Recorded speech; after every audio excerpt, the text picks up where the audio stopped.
annual cycle of sea ice Arctic-wide. Hudson Bay kind of tracks this, but Hudson Bay is also kind of its own system. So this is just an Arctic-wide summary.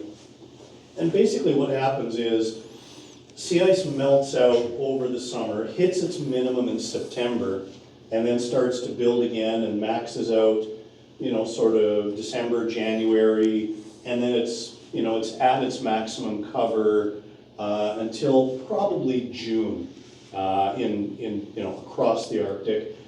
The gray line shows the long-term average or the older long-term average from 1981 to 2010, based on satellite images. These gray zones around them basically show how much variation there is during the time of calculating that average.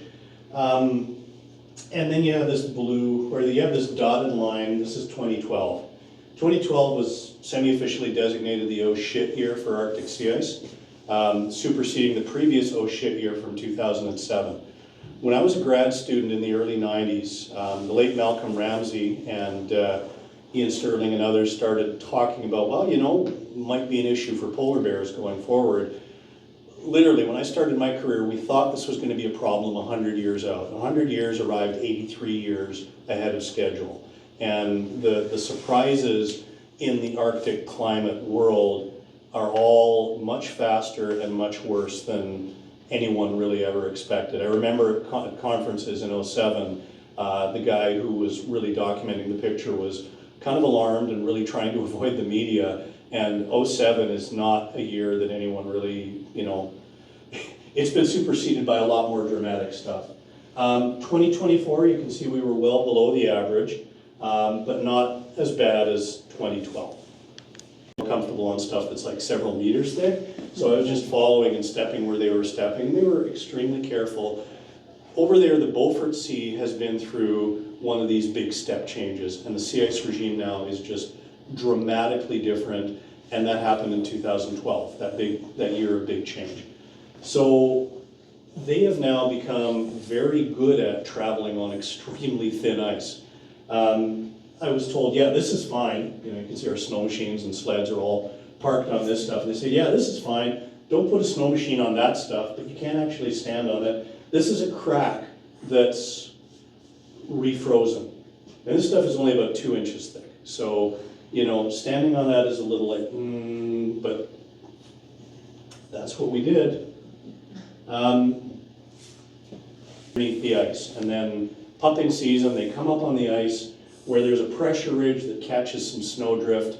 That's where they build a den and have their pups. And polar bears love that stuff. It's just, like a Far Side cartoon with them basically pushing their way into the snowdrift and hauling out the pups and the mom if they can. But their bread and butter is seal breathing holes.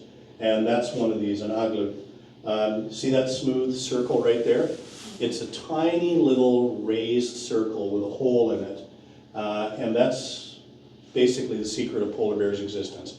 It's also the secret of Inuit existence, because Inuit hunt seals and depend on them in coastal areas of the Arctic for fuel, food, clothing, and their hunting method is pretty much the same as polar bears, as they'll tell you. And so yeah, it's pretty amazing. When you walk up to one of these, ring seal's Latin name is Pusa hispida, smelly seal. And I wouldn't have believed it if I hadn't done it. Like, Kelly, the teacher, said, yeah, it's like, just smell this. And I, bent down, like, I could smell the seal in that hole just from breath. And like, okay, if I can smell it, a polar bear, a dog, plenty of animals with better noses than mine that have no trouble at all smelling that. So Cape Churchill sticks out here. So right about now, as all the rivers up the coast, including the Churchill, are putting out a lot of fresh water, it's freezing as the air temperature drops. The current is stacking all of that right along this shoreline. If you're a polar bear and you've been waiting for the ice to refreeze, you want back out onto it so you can hunt seals as quickly as possible.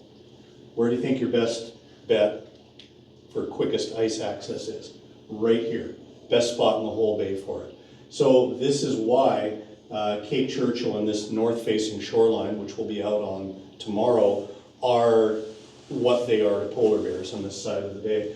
They do carry on. You know, when the ice freezes up, and it takes very, very little for them to get out on it and get hunting, they just start moving north and they just start nailing seals as quickly as they can.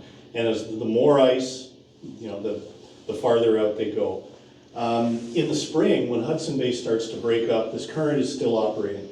And so what it does is it flushes the ice down this way, and just about the last spot where in the western part of the bay, most years the ice persists last is off this coast and or off here. And the bears pretty much ride it to the end. Not quite the bitter end, but enough that, you know, this is a dependable place to get off. And that is a big part, but not the only part, of why there's a great big polar bear denning area down there in the park, or what's now the park. The denning area was there first. We're out over here. We're going to be out over here in the buggies tomorrow. Over here is a bay called Button Bay, and you can see there's bright white ice out, you know, along this shore and in Button Bay. It's flushing down. Here's more ice that's coming out of the Churchill and getting kind of flushed over this way. Thinner, you know, other ice that's sort of being drifting along here, and it's picking up and getting caught in these little bays along here, along this shoreline. So this is how it starts. And a lot of, I mean, you will see, you know, floating pans of ice and ice accreting near shore. That's not over water deep enough for a bear to catch seals in it. And again, watch, I'm going to be proven like a complete liar tomorrow as a bear goes out 5 feet, goes like this and grabs something. But by and large, what you're looking at here, this ice doesn't support hunting because it's over tide flats. They need shore with a little bit more of a drop off to be able to, you know, get out and do something. But a few -20 nights and things will start to freeze up, and this collection of rubbly ice bits and pans is going to be the basis of what will let them get out. And it's this habitat that makes the place what it is. It's frozen, and so that keeps a den roof, you know, whether you've got much vegetation over or not. This frozen peat really holds together well. Nice. It's really tough, and it makes for durable dens that last from one year to the next. And if you're a mother polar bear, and that photo Short showed of that was a pregnant female bear. She holds the distinguished record of the heaviest bear ever weighed in Canada. She was over 1,400 pounds. If you're her and you're ashore in July when the temperatures are going to crack 30 degrees and there are bugs everywhere, you want to be somewhere cool without bugs, you go into one of these dens. Temperature inside them is a constant 2 degrees Celsius, and the bugs don't follow you in. I went inside about 50 of them for my master's degree and started doing this again during grizzly bear work a few years ago, and we kept finding polar bear dens. So what makes this part of the world special to polar bears is because of what the sea ice is doing and because of the permafrost, which creates a really, really good durable substrate for dens to be dug in and to persist. It's very likely got to do with their need to thermoregulate and stay cool and avoid bugs in the summer, as well as needing a structure that's going to work to, you know, give birth and raise cubs in the winter. And they often pop out and dig tunnels in the snow. These areas pick up snowdrifts, like big snowdrifts. So they use the snow as well. Exactly when they transition, the cubs are born, you know, sort of Christmas time typically. So exactly when the mothers transition from being in the earth cavities to being out in the snow cavities, no one's entirely clear on that, but they're there until March. And so those moms are on shore, no access to seals for 9 months. So that's why they put on the weight that they do, that you saw in that photograph, to be able to make it through 9 months of fasting and still be able to give birth and nurse cubs for about 3 months. And short previewed body condition. The quantitative methods that Jane's experimenting with and a number of other researchers are really exciting. A lot of people around here still use a very subjective 5-point scale, which, as I'll show you in a graph in a couple of nights, actually works just fine if you have a large enough number of observations.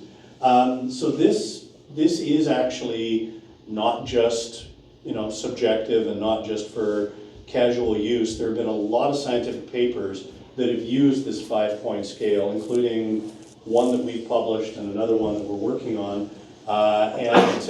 If you have enough observations of bears, it'll tell you what's going on. So an average bear is, you know, reasonably rounded, but doesn't have a, you know, big gut or, you know, rolls of fat on its neck.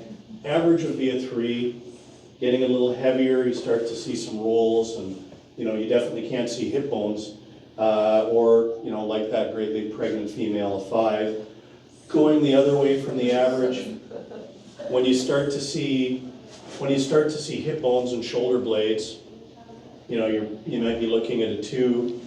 When you see a bear, when you see ribs, and you know, a bear that looks, you know, like in that photo again, with that, you know, skeleton with a fur coat on it, basically, with great big paws, you're looking at a 1, and this is a bear in trouble. You won't hopefully see a whole lot of 1s.